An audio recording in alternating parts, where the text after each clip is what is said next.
Je suis Liwalki, né en Haïti.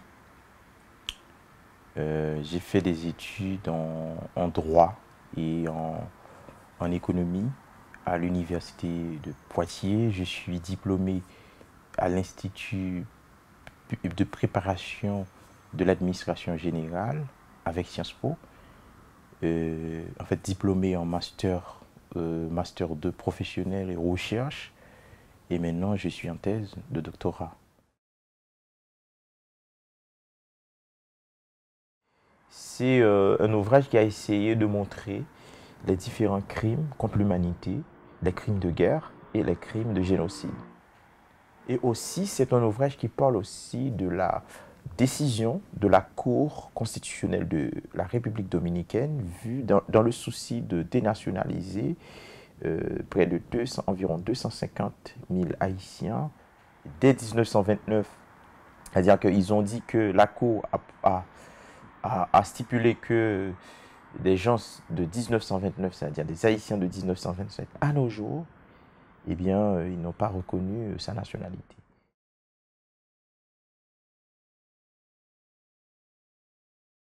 Je viens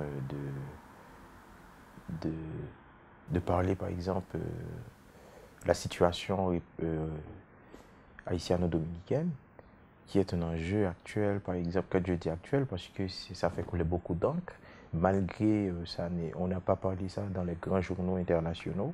C'est l'une des raisons qui me pousse à écrire cet ouvrage en tant qu'Haïtien.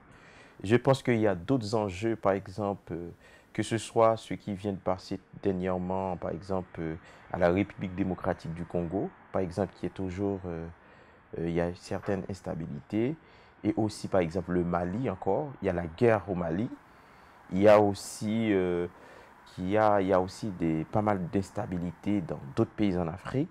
Eh bien, c'est les grands enjeux de nos jours du droit pénal international.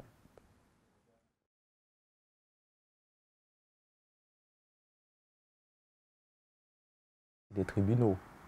Par exemple, on a mis, plus particulièrement après la Deuxième Guerre mondiale, je vous dis qu'on parle de Nuremberg.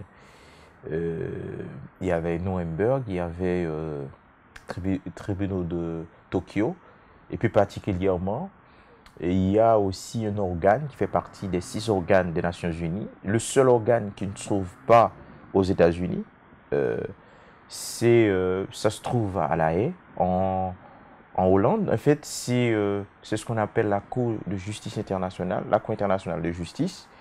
Eh bien, c'est une cour qui s'intéresse à juger les crimes de guerre, par exemple des individus, des hautes personnalités, et aussi à juger les États euh, qui ont commis ces crimes de guerre.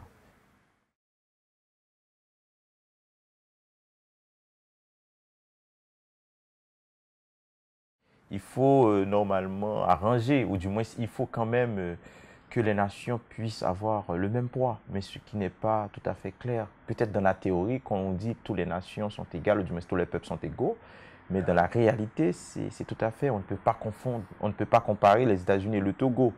On ne peut pas comparer une petite nation avec une grande nation. C'est-à-dire que dans les échanges internationaux, ça va donner du problème. Et aussi, si on prend le cas de la Cour pénale internationale qui a été créée par le statut de Rome, et vous allez voir qu'il y a un très très grand problème parce que jusqu'à présent, les États-Unis n'ont pas encore signé ce statut, et la Russie, la Chine, tout ça.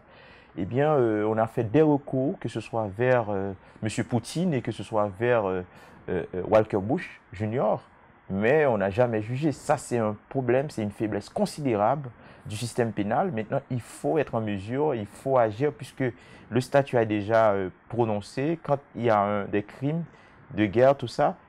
La Cour a son intervention, et mais malheureusement, il y a certains États, il y a certaines zones qu'on ne peut pas encore juger. C'est là encore la faiblesse. Il faut apporter en fait des palliatifs à ces problèmes-là.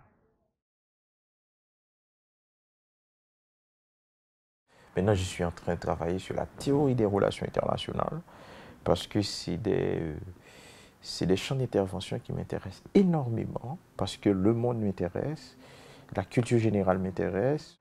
Eh bien, c'est mon projet. C'est prochainement sur la théorie des relations internationales. Je pense que c'est un livre qui est très, très, très enrichissant. C'est un livre qui a pas mal de culture, pas mal de connaissances, que ce soit ceux qui veulent avoir des connaissances en théorie des relations internationales, que ce soit en droit public, que ce soit en politique. C'est des questions qui permettent à découvrir le monde. Eh bien, c'est mon message au lecteur. Parce que quand on est écrivain, l'écrivain n'écrit pas pour soi, mais plutôt pour les auteurs.